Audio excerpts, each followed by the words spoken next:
I pushed everyone away. I pushed all my friends away. I was dealing with 3 young children, marriage breaking down, my whole property portfolio in meltdown. And I pushed away some really lovely friends that I shouldn't have. Didn't have anything to get up for in the morning except my 3 children. And it wasn't until last year that I had this idea for prosperity, to make financial advice, personalized financial advice, accessible to anyone, no matter what their background, even if they have nothing to invest. Nicole Bremner, a property investment powerhouse, financial coach, and the founder of Your Prosperity Group. A lot of people, I find, they are afraid to address the issues, and it won't be until they've got debt collectors calling, they've got stacks of unopened letters that they just cannot face.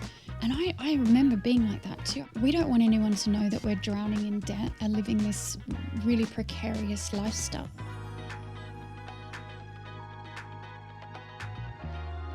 Welcome, Nicole. It's great to have you here. Thank you for having me. And in Manchester. Absolutely. On this glorious spring day. It's beautiful. So your journey from property investor to financial coach is quite fascinating.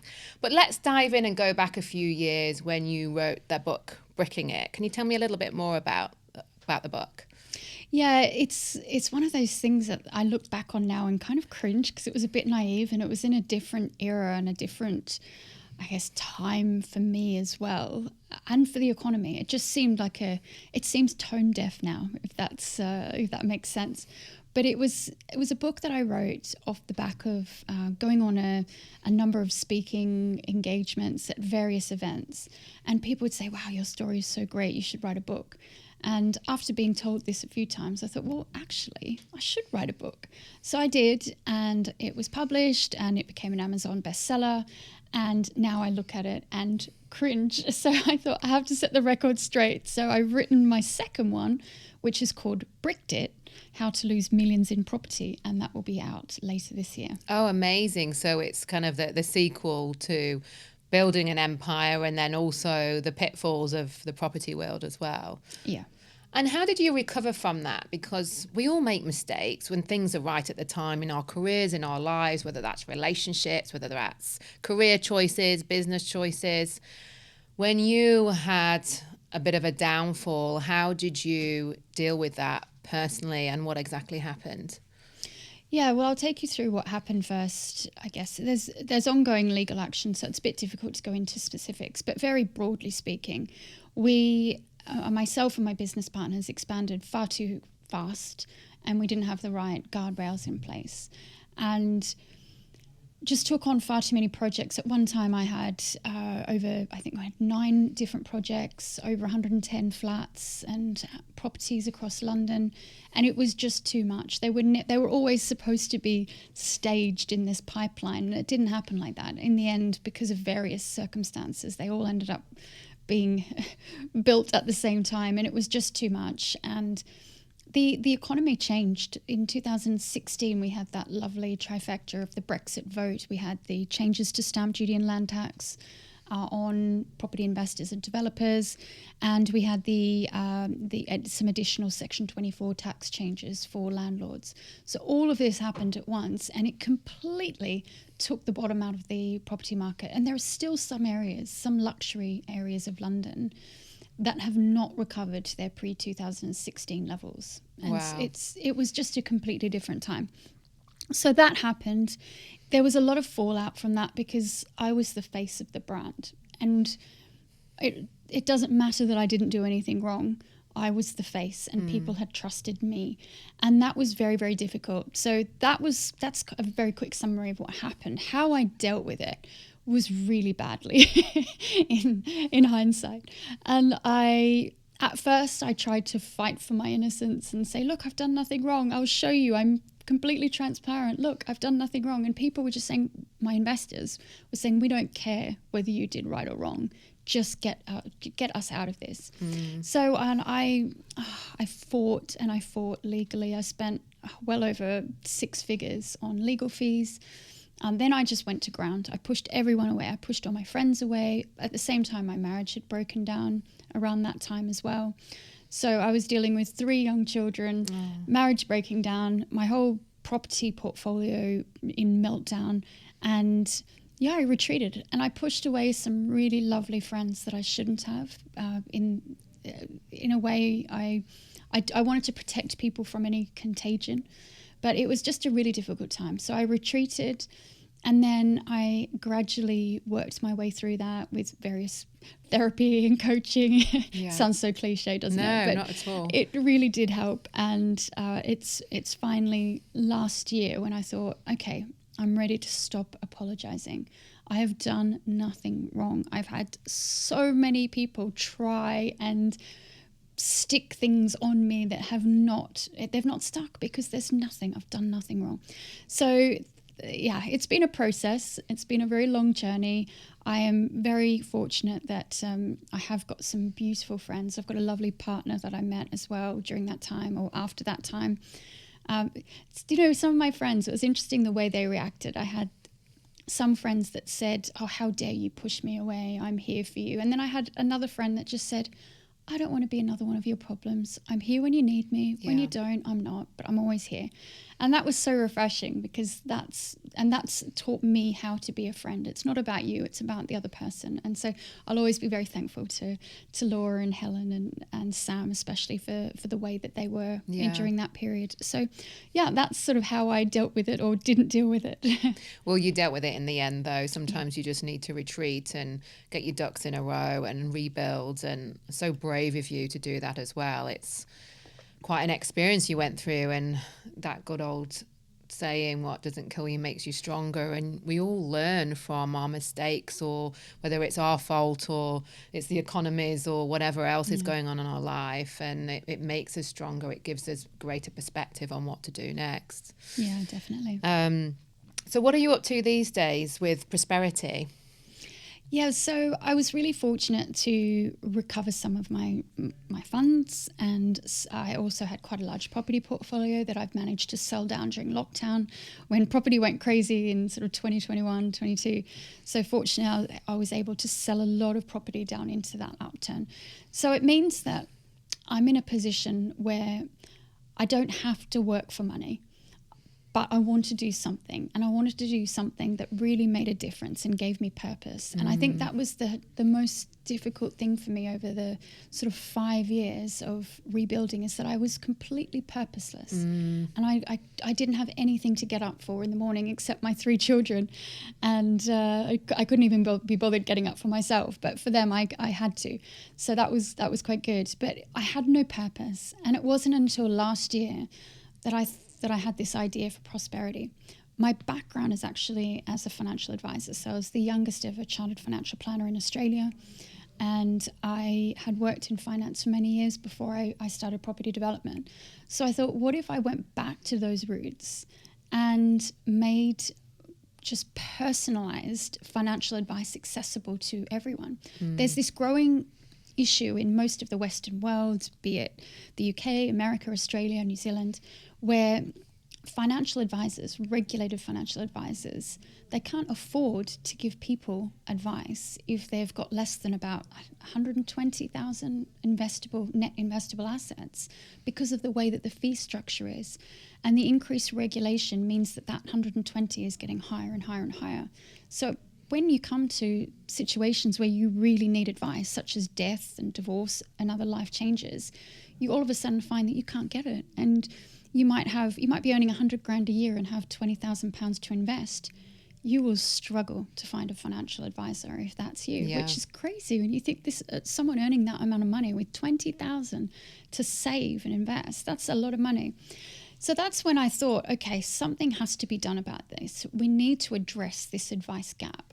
So, of course, I don't do anything small. I decided, right, I'm going to make this national company, and we're going to this movement, and we're going to revolutionize the advice space and make it accessible to everyone. And then the reality is I've gone in and I've just thought, oh my goodness, I've got so much to do.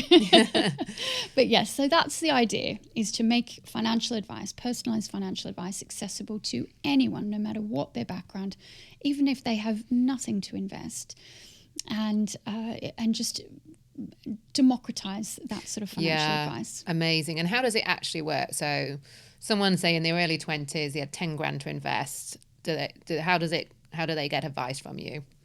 Sure. Well, at the moment, it is just me. I'm looking to Yeah. take on some more coaches. We're not allowed to call ourselves advisors because we're unregulated. Unfortunately, my qualifications are Australian, so they're not recognised here in the UK. So what they'll need to do is get in touch with me, and we can arrange a call. And during that call, we'll decide whether they have got the means to pay for that advice or not. It doesn't matter if they don't. I will still take them on as a client if I've got capacity, of course. Yeah. And we will work through their various hopes and dreams and goals and work out what the best route forward is. If they then need regulated financial advice, I can refer them on. It's kind of like if you go to the GP because you've got a sore back. Yeah. The GP can give you some initial advice, but then they'll refer you on to, say, a physio. And that's the same sort of thing. Exactly. Yeah. So think of me as the generalist, and I can help. And a lot of people, they don't need regulated financial advice. They need hand-holding because they've got so much trauma around money. And this is something I didn't realize, is that a lot of my clients are women, and a lot of them have got huge amounts of trauma and shame around money, whether it be an ex-partner who fraudulently took money from them, or they feel shame around their spending habits, or their lack of savings. They might be approaching retirement and think, why am I in this situation? Why haven't I got this nest egg ready for retirement? And they feel so bad about themselves. So a lot of what I do is really quite emotional. My clients have all cried with me. It is, and people don't realize that people have money baggage. So there's lots of books out there on the psychology of money, and it's our experiences in childhood with love and relationships that we all talk about, but it's actually the same with money. How we were brought up around money, the scarcity of it, or was it abundant? How were your parents with money, giving it to you? And then growing up through your teenage years and into your working years and into relationships, as you'd say, traumatic experiences with partners and exes and going through divorce, bad investments. If you've had a bad experience with money, you bring it into your present state, and that does affect how you use money, how you invest money, how you treat money. Yeah. What's your experience with it?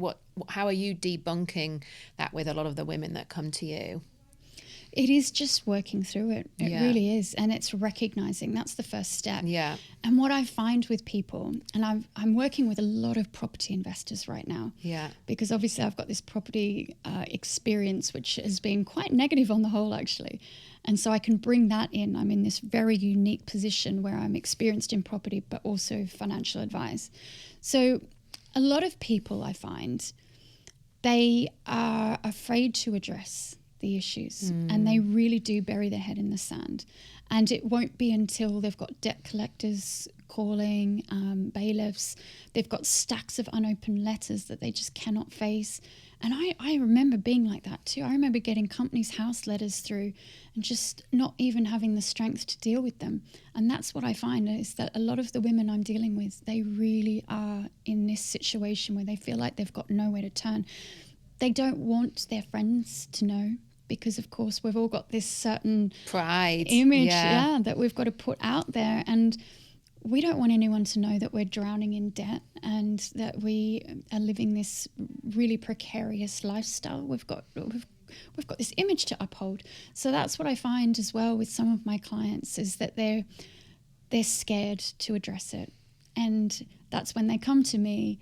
We look at their situation, I can encourage them, and we can take those first steps, and it's liberating for them, and it's emotional. They cry. They've got such relief that someone's finally listening to them, and that's incredibly powerful. Another client I worked with recently, she said, I really want to retire, but I'm not sure I can. So we worked through this whole projection, and in about our third meeting, I said, look, you can retire. Look at these. These are the numbers. Numbers don't lie. She rang me a week later and she said, no, she WhatsApped me and she said, I've just retired. I've handed in my notice and I'm here going, oh my goodness, this is a huge responsibility for me now. I've made this person retire. Let me double check those numbers. But no, everything was fine. And she's retired and she could not be happier that she's in a position that she could retire, and she didn't think she was going to be able to. Yeah. And so these are things that just, it's so empowering for women. I was about to say empowering. Yeah, exactly. Educating them, making them aware of their approach to money and their relationship with money, so they can do better things about it, make better decisions, invest, kind of add everything up. And quite often people have got investments here, there and everywhere that they've kind of forgotten about, and they put it on the bottom of to-do list to investigate, how's that investment doing, where's this ISA gone, and just really consolidating and looking at it in a bigger perspective, like where am I going in 10, 15, 20 years time. Recent studies show that women are less likely to invest than men, but when they do, they tend to be more successful. From your experience coaching men and women, what are your thoughts on that? Yeah, it's interesting research, isn't it? I think that it comes down to risk profile. Men tend to be a bit more open to risk and a bit more gung-ho than women. But I really do think that's changing. I can see some women that are really confident with their investing, and that's brilliant. And that comes down to, I think, a lot of the finfluencers out there who, even though sometimes they get a bad rap for not being regulated and giving this financial advice, at least they're influencing people to think about their money. So yeah, I do see that. I do see that that risk piece is an interesting one, because if you have got a higher tolerance to risk and you invest in riskier assets, the argument is that you're open to higher returns. You'll potentially get higher returns, higher risk, higher reward. Yeah. So if you've got someone that's invested in a higher risk pension over 20 years, earning, say, 8% return, versus and maybe that's a male, and they've got a female who says, oh no, I'm medium risk, and she's earning 5 to 6% return per annum on her pension. That's a big gap if you think about it over 20 years. And so this is where, again, it's down to education. It's down to, if you have got this money locked away for 20 years, perhaps you can look at slightly higher risk assets. And I'm not talking about crypto and gold and startups. I'm talking about investing in global emerging markets, as well as some S&P and some other indices. But just educating people that perhaps in some of their investment strategies, they need to take a bit of a higher risk approach. Yeah, diversify the risk portfolio, essentially. Absolutely. If you love PSI Love Me and want to dive in deeper, then join the Evolve Woman, my 8-week online coaching program, which will take you on a transformative journey of self-discovery, fulfillment, and to find the joy and love you so deserve. Check out my Instagram, Lynda Williams Coach, to find out more. It's mad that we're just not educated to manage our finances and investments. Like what's being taught in schools these days, algebra, that's not very useful. Perhaps if we got, perhaps if we're educated on how to fill out a tax form, how to pay the bills, how to invest, what types of investments are, the risk associated with each of those, a little bit of more about politics and economy, I think that would set us up for success. But most of us, we're kind of learning off the cuff, aren't we? And learning, seeing a financial advisor, listening to the news, like trying to make our own way when it comes to investment. But for women, high-flying women who are running their own business, not necessarily do they focus on the pound signs. And this is something I've learned quite a lot with some of the clubs and memberships I'm involved in, like entrepreneurship clubs, that a lot of people are starting these companies and they're just not looking at the pound signs because they're passion projects, but it's got to make money at the end of the day. How do you deal with financial worries? So professional worries or personal worries? What advice would you give to people who are starting up or going through a period of financial worry or constraint within their business? How do you emotionally manage that? Yeah, it's a difficult one, because at a certain size business, your personal and your business finances are pretty much one. Yeah. Because you are your business. Yes. And your business is you. And therefore it stands that the money that your business earns is you. If you earn $100,000 a year, all coming from your business, that means that business is you. And so when I work with clients like that, who are solopreneurs or perhaps have a smaller business, like Prosperity, for example, it's me and I've got 3 part-time employees, but it's me essentially. So we have to look at the business and the personal situation in its holistically. Entirety, exactly. yeah. And then, of course, if there's a partner in the picture, we need to look at the partner, even if the partner's not my client. We could be dealing with a situation where the partner's a high income earner and the solo entrepreneur who's my client might not be. So there are various strategies that you can utilize to ensure that it's the most tax effective method of investing and drawing dividends, etc. So yeah, it's really quite a complex area, but it doesn't have to be as complex as people think. Really, business is about bringing in more cash than you spend, and ensuring that you can meet your near-term cash requirements. And that's all it is. And I think, again, a lot of people become scared, apprehensive about the cash flow.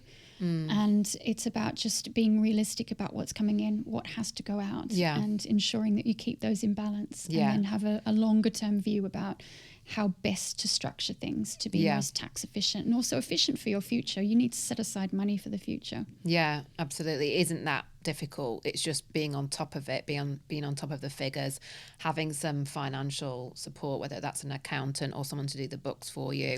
Because quite often when you start up and you're the solo entrepreneur and you're doing everything and you're trying to do the books as well, that can slip by the wayside, and all of a sudden you're 18 months in and you realize that you're losing more money than you thought. So having an expert, whether that's part-time, to support you along the way is always really important. But when it comes to investing, so as a high-achieving business owner, what tips would you give someone to invest their money the right way?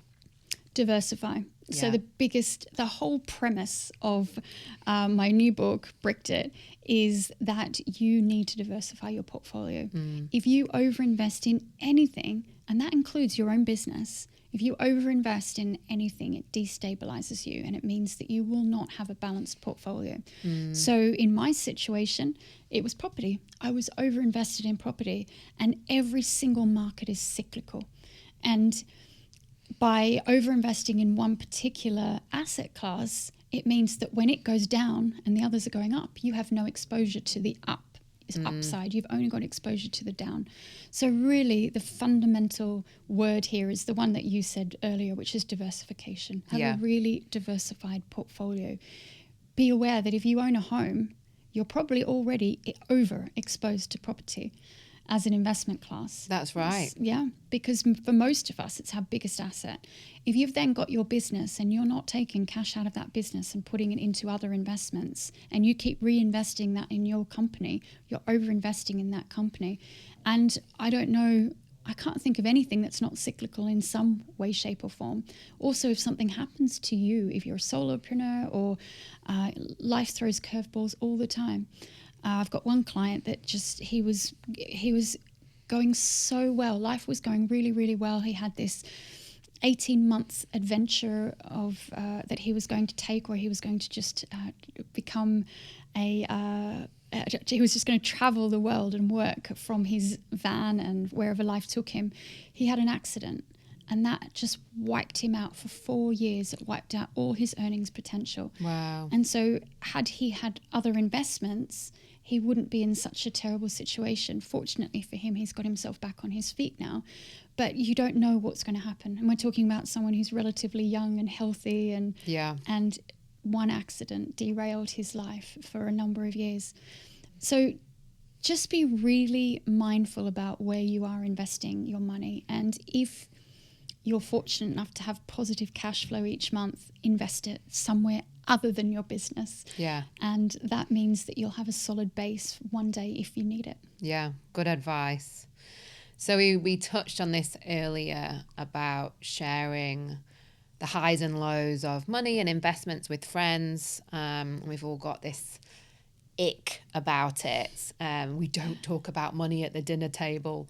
But actually, it's quite important to share about the emotional side of financial investments, insights, also sharing insights with friends. If your investment's doing well, if property's doing well, or whatever that area is.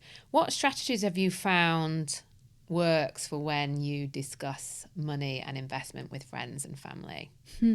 It's interesting. I'm just thinking about various friends who I have conversations with about money.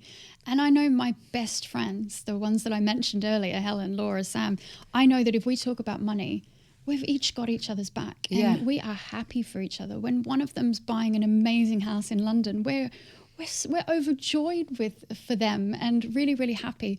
I think it's more peripheral friends, and I say that loosely, but acquaintances, that if you start talking about your successes, they're frenemies, aren't they? And they're not particularly happy for you. And I think that's a really good litmus test of whether someone is a genuine friend, because you will genuinely be happy for a friend. Yeah. And I have very frank and open conversations about finances, both theirs and mine, with my closest friends.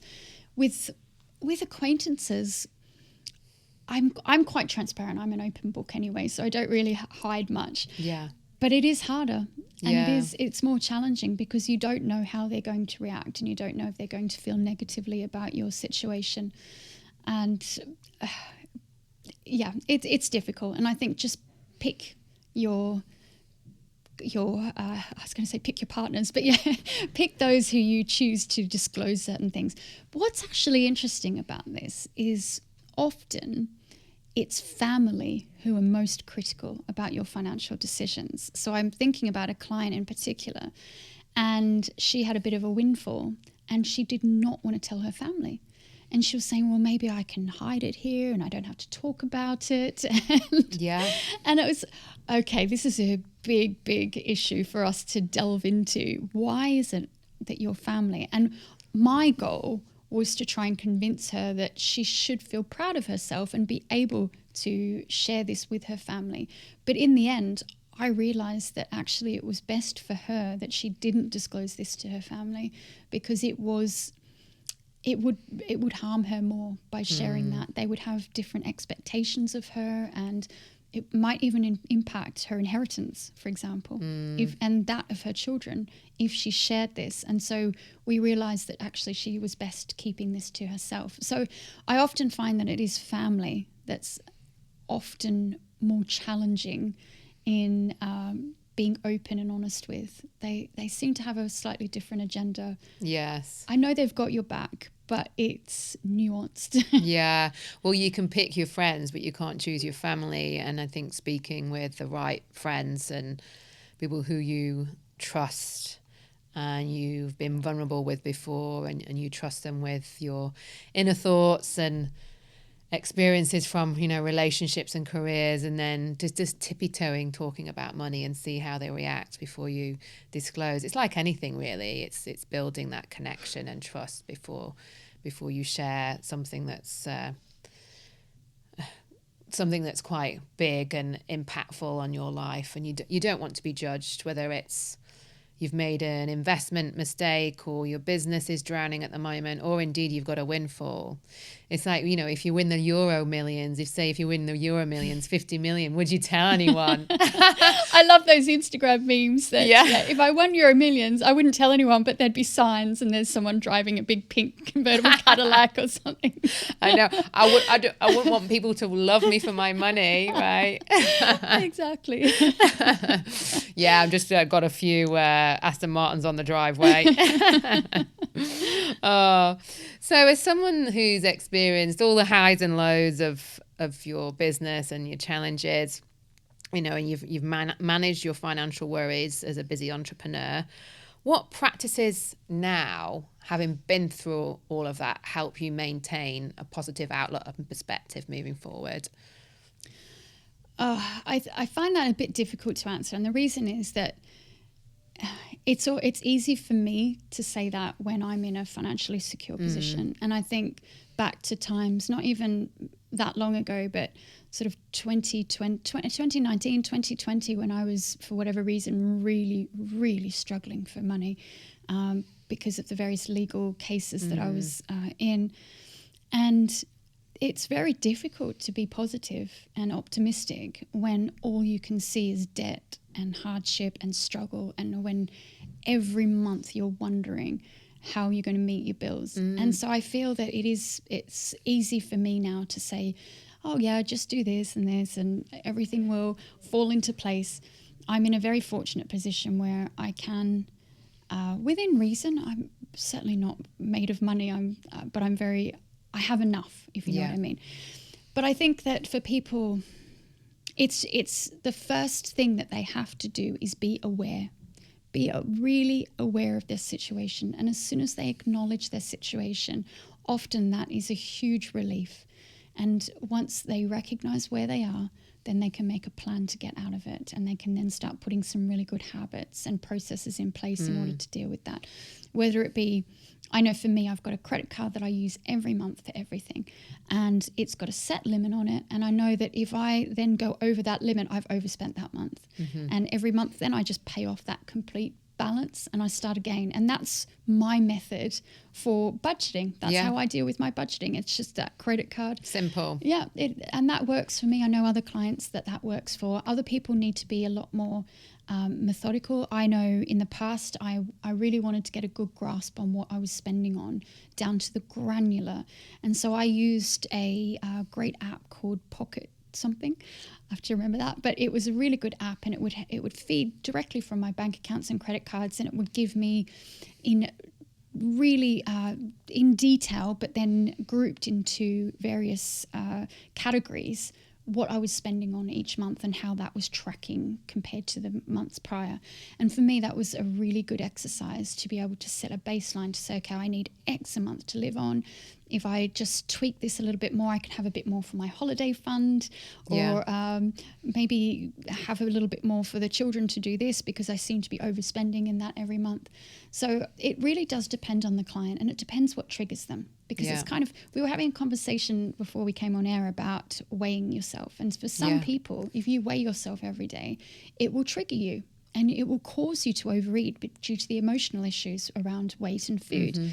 And yet other people it doesn't. And it's the same with money. It's saving money and weight loss and fitness is all very similar. And you can use a lot of the same analogies. Exactly. Very similar mindsets. Exactly. So for some people, it will trigger them if they're looking at their money in granular detail. For other people, they want complete control and oversight. So it's just about working out what works for each person, and having that self-awareness to know what works for you. Yeah, and understanding where those triggers come from as well, because that will help opening your bank, opening your credit card statement without, like, where is this trigger coming from and how can I deal with that so I can check in on my financial status once a week without feeling crappy about the whole situation. And removing the shame, because often we have so much shame.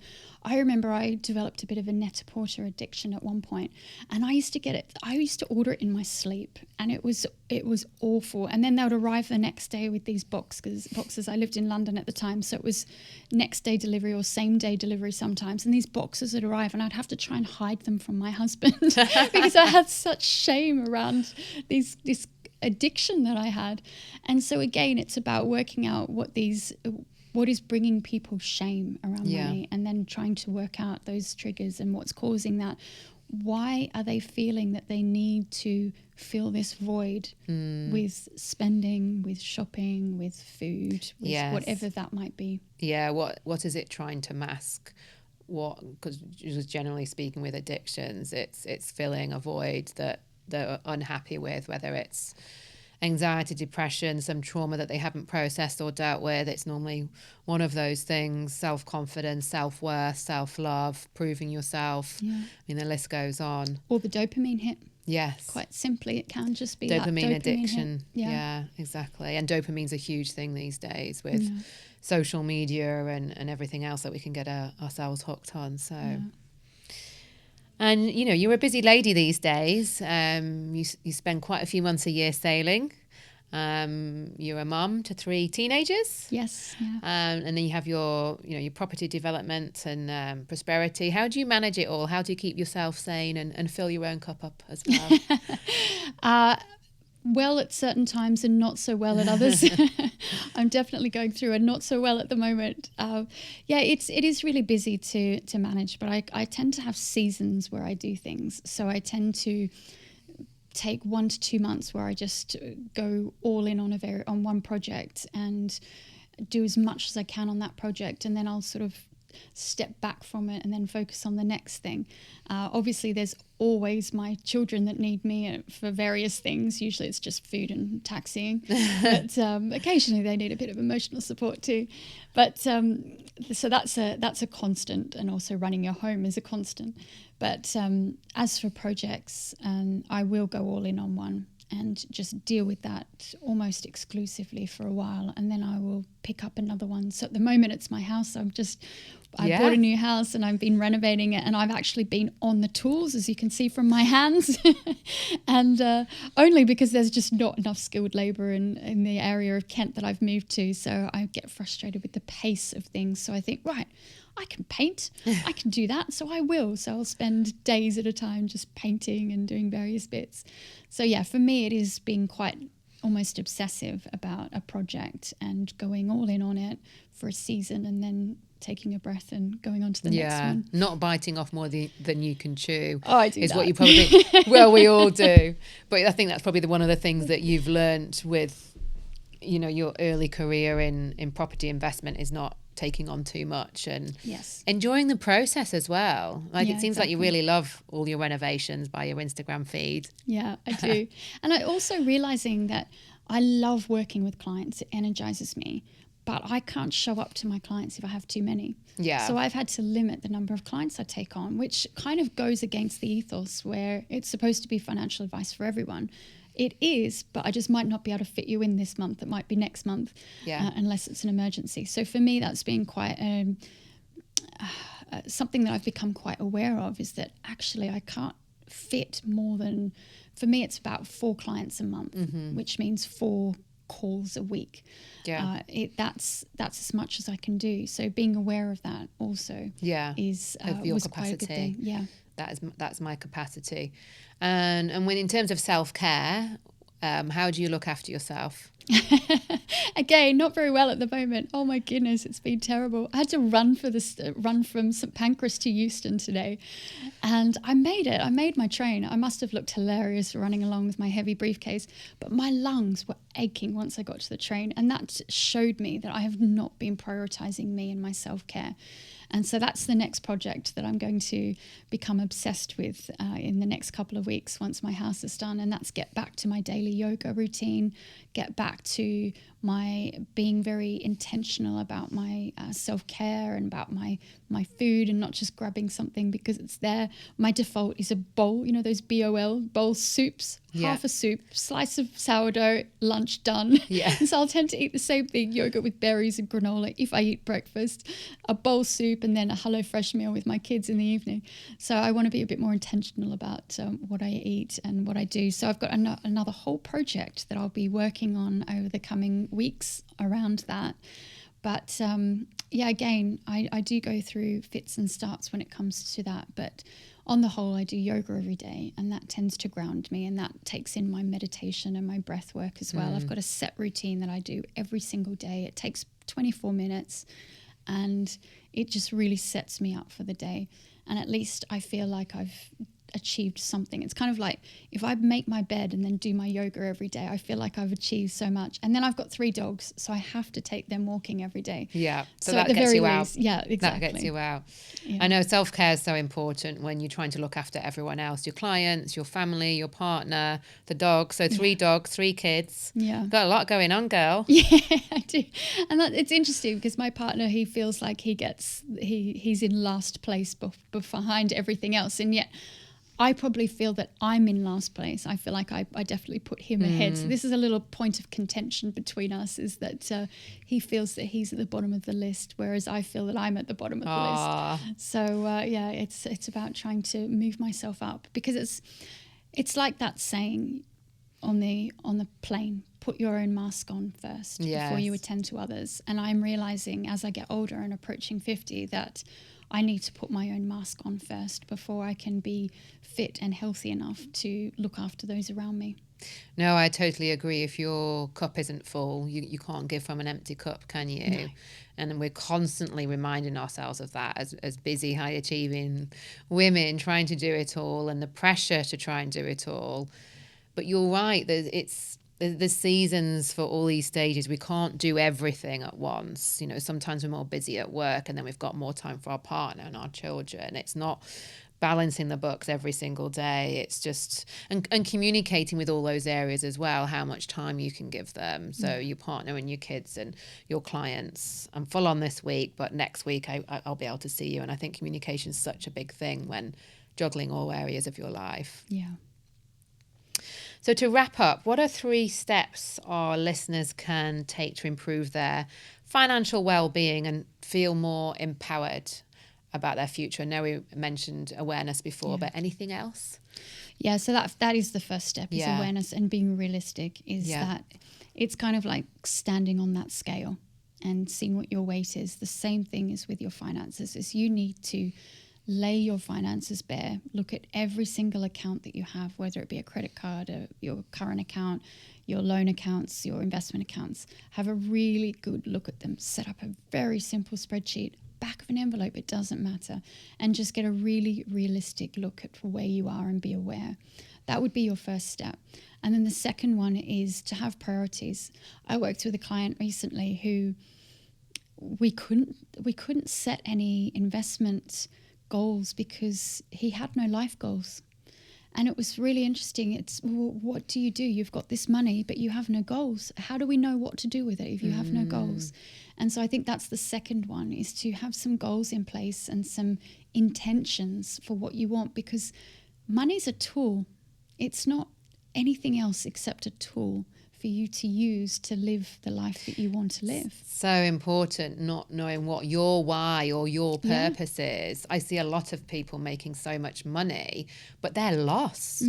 Like, they don't know who they are, and they haven't kind of taken some time out to really understand who they are and what makes them tick. So you're right, like, what do they want in their life? What makes them tick? What do they want to delve into? How do they want to spend their money? That's right. So how do you important. even know? Yeah, it's, how do you even know you want to buy a home if you don't know what your goals are, or where you even want to live, or why you're even doing this? Who are you doing this for? Yourself, your children, your family, your parents, whoever it might be. You don't know. So that's the second step. And then I think the final step is then perhaps getting help if you feel that you need it. If not, then putting in place some habits and some steps, whether it be saving goals or investment goals, going and educating yourself on investing, looking at what a balanced portfolio is, and putting some steps in place in order to reach that balanced portfolio. If you've got 10,000, thinking, okay, 9,000 of this should be invested in a balanced way, but 1,000 you can actually have a bit of fun with. You can go and, I don't know, buy Bitcoin, buy a bit of gold, buy a bit of whatever you want to do. There's all these funds that invest in startups now. So even with £1,000, you could invest in a startup, for example. So I think that giving yourself that permission to have 10% that's your fun money, that's quite exciting. For me, I find it exciting because I say, oh, this is my play money. I can do what I like with this. So that to me is really exciting. Bit of high risk money. Yeah, exactly. It is a gamble. It's speculation perhaps, but a gamble. Healthy gamble. So what's next for you, Nicole? Yeah, well, I'd like to release my book this year. I need to do that. I'm also going to be releasing a new podcast focusing on my health and wellness when I get stuck into that program. Can't wait for that. That project soon. So I've got some goals, but I think they're the main 2 things that I really want to achieve this year. I've also learned that I set myself so many goals each year and then feel despondent that I'm not going to reach them. So this year I've set myself very few with the intention of achieving every single one of them. So I've achieved a few already, but getting my book published, bricked it, and then starting this health and wellness podcast is another really big project that I'd like to complete this year. Amazing. Well, Nicole, thank you so much for joining us. You've been a fountain of knowledge on your experience, but also how we can best approach our investments and our relationship with money. So it's been a pleasure to have you. Thank you. That's it for today's episode of PSI Love Me. I hope you've learned some interesting nuggets to weave into your everyday life to feel a little lighter, brighter, and inspired. If you loved today's episode, be sure to subscribe, rate, and leave a review. It helps more high-achieving women like yourselves to find us. And don't forget to follow us on Instagram, Lynda Williams Coach, for more daily inspiration and updates.